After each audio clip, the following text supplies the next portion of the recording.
Well, welcome to Breaking Badly, Episode 8, Gideon, Victory and the Drift, Part 2. What happens when people who once knew God slowly forget Him and actually abandon Him, not all at once, not necessarily open rebellion. They still identify with God as people of God, but from God's point of view, they're abandoning Him. Little compromises, how it starts, quiet idols, and decisions that seem reasonable. Welcome to the world of Judges. The book of Judges is the story of broken people, bad choices in most cases, and a God who refuses to walk away. He pursues unworthy people. Last time we met Gideon, a frightened man hiding in a winepress, just like the rest of Israel, a man who blamed God for Israel's suffering, probably just like the rest of Israel, and yet a man whom God unexpectedly calls a mighty warrior. There's no reason to think that Gideon had been to the temple, the tabernacle, right? He is hiding. I wouldn't call him a faithful man, as I said, probably not an elder of your church. Well, today we watch what happens next, and Gideon's story becomes one of the most fascinating and tragic stories in the entire book of Judges, because Gideon's life unfolds in 3 stages, and those stages tell us something profound about the human heart, yours and mine. Welcome to Gospel Rant Podcast and DrBillSenyard YouTube channel. I'm your host, Dr. Bill Senyard. We're free wherever you get good podcasts, and of course on YouTube as well. So please subscribe, as always, or get a message to me, Bill at gospel-app.com, and let me know what you think. Love the feedback. One of the fastest ways you can help us grow is by leaving or sending your comments. Thank you sincerely. Also, thanks for making Gospel Rant Podcast one of the top 10% in the world. Thank you for listening every week. We hope that it helps to regularly hear about God's love for the unlovable like me, unloved like me, unlovely like me, unworthy, unlikely like you and me. And that's all of us, right? The first Gideon stage we saw last week. God told Gideon to do something he could do on his own strength. Tear down his father's altar to Baal. Destroy the Asherah pole. Build a proper altar to the Lord. It was risky. Oh, by the way, I should point out that, and obviously it wasn't working. The Midianites were still coming, so much for Baal and Asherah, but they were a little more popular some reason than Yahweh. Anyway. But the action, the command to tear down the altar was within Gideon's capacity. He could do it, and he obeyed, to his credit. I mean, he did it at night. I mean, not in the open. Still afraid, still cautious, but he did it. Stage 1. Stage 2. Now we move into that stage 2. Judges 6 tells us, then the Spirit of the Lord came upon Gideon. Now, this phrase is easy to skim past, but it's incredibly important. In the Old Testament, the Spirit coming upon someone doesn't necessarily mean the same thing we think of today when we talk about salvation or spiritual maturity or Acts chapter 2. Old Testament scholar Bruce Waltke describes it as, quote, an urgent, compulsive force by which God operates in an individual, close quote. In other words, it's God's empowerment for a specific calling, a specific mission, a specific quest. Not necessarily a mark of morality or moral superiority or faith. We see this elsewhere in Scripture. The Spirit came upon Balaam. The Spirit came upon King Saul, and neither man ultimately walked faithfully with God. So here the Spirit, think power, capacity, capability, comes upon Gideon for a specific purpose. And in this case, it was holy war. Suddenly, this timid man hiding in a winepress becomes something else entirely. He blows a trumpet, pretty gutsy. He calls his clan to arms. Again, what was he thinking? Messengers go throughout the tribes, Manasseh, Asher, Zebulun, Naphtali. And astonishingly, I mean, really, 32,000 men gather to follow him. Look, I think God had to be involved with that because, I mean, the first time you get this message, it's like, who? What tribe? Think about it for a moment. This unknown farmer from a tiny clan has suddenly rallied an army of tens of thousands. Again, that's not charisma. That's the Spirit of God. So the plan is coming together, moved and designed by God. It's a quest. But even now, Gideon is still struggling with faith. He asked God for confirmation twice. This is the famous fleece test. First, he asked God to make the fleece wet and the ground dry. Parlor trick, it's pretty shameful, but God does it. Then Gideon reverses the test. Ground wet, fleece dry. God does it again. It almost feels embarrassing and a little pathetic, and yet something remarkable happens here. God accommodates Gideon's weakness. He doesn't have to, but he does. I mean, that's mercy. That's grace. God does not abandon people simply because they struggle with faith or because they lack faith. He still pursues people. Actually, faith is a fruit of the Spirit in the New Testament. So Gideon, he's got a shot here. So you're saying we've got a chance. Oh my, that should be deeply comforting to many of us. Now the real surprise begins. God looks at Gideon's army of 32,000 men. I mean, God's always teaching, right? And he says something unexpected. You know, Gideon, you got too many soldiers. What? God, have you seen the Midianites and their camel? That's not what Gideon wanted to hear. And God explains why. In order that Israel may not boast that her own strength has saved her. Wow.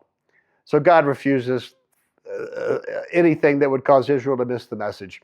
He's going to get credit. So Gideon announces, anyone who is afraid may go home. And 22,000 men leave immediately. I mean, oh my goodness, that's embarrassing. That alone tells you something about Israel's condition after years of oppression. I mean, that's human nature, I get it. But still, that's quite a story. But God didn't finish, so now you got the brave ones, right? The ones who are willing to stick around and fight. He tells Gideon to take the remaining soldiers to a stream. Some kneel and drink directly from the water. Others scoop water with their hands. Only 300 men drink from cupped hands. And God says, there they are, the 300. So send the other 9,700 home. Wow. I bet Gideon's head was reeling at that, his reaction. I mean, from 32,000 to 300 against an army described as locusts in number. Well, God knows Gideon is still afraid, so he gives this guy one more reassurance. I mean, really, I'm impressed. He tells Gideon to sneak down to the enemy camp, and there Gideon overhears a Midianite soldier describing a dream. A loaf of barley bread rolls into the camp and knocks over a tent. Another soldier interprets the dream. This can only mean the sword of Gideon. Well, that's strange. When Gideon hears this, something finally changes. He worships God, right? He worships God. That's a miracle. That's a spirit, not just giving him capacity. He actually gave him a sense of God's glory. And so he did something. For the first time, we see Gideon respond properly. Well, the strategy for the battle is bizarre. 300 men surround the Midianite camp at night. Each man carries a torch hidden inside a clay jar.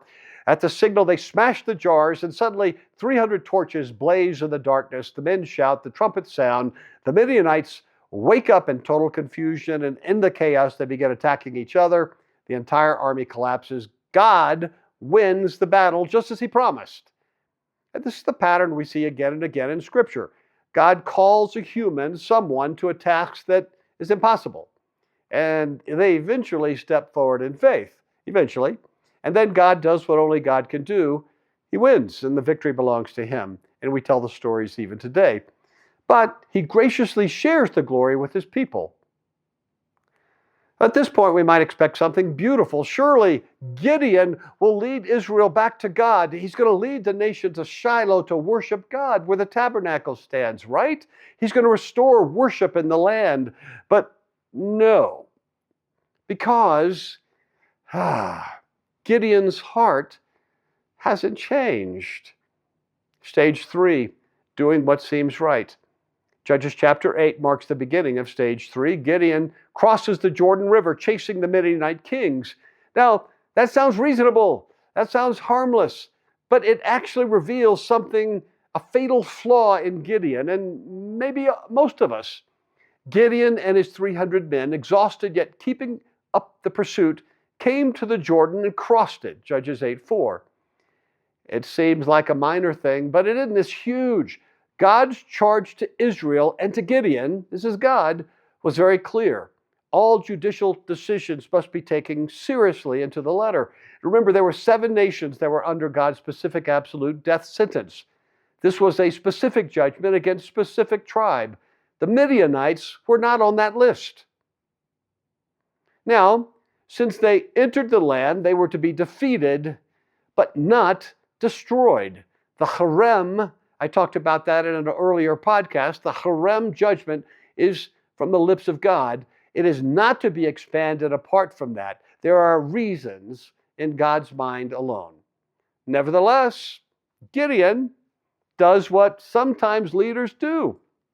He crosses the Jordan River in pursuit of the kings to destroy them beyond the charge given, beyond the empowerment of the Spirit, apart from the direction of God. And notice that the leadership charisma that was his for his task is no longer there. He goes to the cities in the tribe of God, brother Israelites. They don't help. He reacts in anger and violence, vengeance. He says to the men of Sukkot, "Give my troops some bread, they're worn out, and I'm still pursuing Zebah and Zalmunna, the kings of Gideon." But the officials of Sukkot said, "Do you already have the hands of Zebah and Zalmunna in your possession? Why should we give the bread to your troops?" Remember, bread was scarce because of the Midianites. Then Gideon replied, "Just for that, when the Lord has given Zebah and Zalmunna into my hands, I will tear your flesh with desert thorns and briars." From there he went up to Peniel and made the same request of them, but they answered as the men of Sukkot did. So he said to the men of Peniel, "When I return in triumph, I will tear down this tower." That's Judges 8:5-9. He ends up slaughtering the Midianite kings, right? Shaming his son in the process. He then turns on the cities of Gad, brother Hebrews, under the protection of God, and in one case punishes and shames the city elders, and in another case he kills all of the men. This was not the directive of God. We get a clue to one thing that motivates Gideon's angers. It turns out that the Midianites had killed his brothers. These types of things can only be truly dealt with in Shiloh, in the presence of God, in that miraculous staging area in front of God's face where I must look directly into his eyes. Justice dwells there. Forgiveness dwells there. Mercy dwells there. Vengeance never works unless it's from God. So, metaphorically speaking, Gideon has crossed the Jordan. He's no longer listening or obeying God, no longer filled with the Spirit of God directing him, giving him capacity. He's not saying, "Not my will, but yours be done." No, he is an angry, vengeful man with a fatal flaw. He's going to do what is right in his own eyes. He's not transformed. It's crazy how quickly victims, Gideon, become harsh victimizers if given power but not a new heart. Contrast Gideon with Deborah, who did not step out of her God-given charge and boundaries. Gideon's victim status has been replaced with anger, vengeance, and now the desire for power and legacy. It will not heal his inner wounds. Only God can. Something shifts. The supernatural leadership charisma disappears. The man once empowered by the Spirit now acts out of anger and wounded pride. After the victory, Israel gives Gideon an offer. "Rule over us." Well, what do you think is going to happen? You and your son and your grandson, in other words, become a king. Gideon says the right words. "I will not rule over you. The Lord will rule over you." Yeah, doesn't that sound kosher? But watch what he does next. He asks the people for gold earrings from the war plunder, and they give him a huge amount. And Gideon uses it to make something shocking. An ephod. An ephod was part of the high priest's sacred garment, right? But Gideon places this ephod in his hometown, right? Not at Gilgal, not where the tabernacle is, and the text says, all Israel prostituted themselves by worshiping it. See the fatal flaw? Gideon refused the crown, but he quietly took something more powerful. He became the religious authority. Now people came to him instead of Shiloh. He had become a spiritual center. Boy, we have those in the world today, and people flock to them. He became a rival priesthood to Shiloh. And it's an irony. Remember how Gideon's story began, tearing down his father's altar, destroying idols, but now Gideon has built his own. Gideon's life ends in tragedy. He fathers 70 sons. One of them, Abimelech, kills 69 of his brothers. Whew. Abimelech briefly becomes king and eventually dies violently when a woman drops a millstone on his head, and the cycle of chaos continues. The real problem is Gideon experienced the power of God. He experienced the Spirit of God. He experienced miraculous victory, but he never truly lived before the face of God. He never returned to Shiloh. And without that ongoing relationship, he was the same man where God found him in the winepress. Just a more powerful version of himself with a bigger fatal flaw. That likely happens often with religious leaders today, don't you think? I'll let you consider that yourself. At the very end of this story, the Bible quietly introduces another family, a family that does go to Shiloh year after year, even when life feels unfair, even when prayers seem unanswered. This will be in the next book, a woman named Hannah. She comes to Shiloh barren and broken, but she refuses to turn to idols. And from her prayer comes a child, Samuel, the prophet who will lead Israel back toward God. Final lesson, Gideon shows us something important. Miracles don't change hearts. Power doesn't change hearts. Victory doesn't change hearts. Transformation happens in the presence of God. People are only changed at Shiloh, before the nose of God, in a posture of submission, in that staging area right before God's face, where they must look up into his merciful, compassionate eyes, and we're changed. Dramatic victories don't change people. Parlor tricks, magic tricks don't change people. It's being in the presence of God in Shiloh where empty, fractured cups get filled. What do we do there? We just receive. In Shiloh, we at last find security, worth, sexual identities, glory beyond anything we have ever earned, relationships that do not fail. Maybe your relationship with God is based upon a past parlor trick or a past emotion, but nothing since? Well, come as you are. Throw up empty hands and plead for more. Come right up to his face. Look up and receive more humanity than you even knew existed. Yeah? Well, that new book is getting great reviews, Good Enough Parent. It's really hard. Good Enough Christian parents feel like so often they're messing things up. Did you know that your child subconsciously is asking 2 questions 24/7? Don't you want to know what those questions are? Well, I'll tell you. Plus, I've pulled together 18 biblical, neuroscientifically informed, very doable tips that can help. No shame, no lecturing. Look, take 2 or 3 of those tips and run with them. Let me know how it goes. Bill@gospel-app.com. Check it out. Get copies to your church, your youth group, book club, Bible club. They're going to thank you. Well, the next episode, we continue exploring the downward spiral of Judges and how God continues to pursue his hard-hearted people, even as their hearts grow harder. We will look at the tragic story of Jephthah. Thanks for listening to Breaking Bad. Take heart, child of God.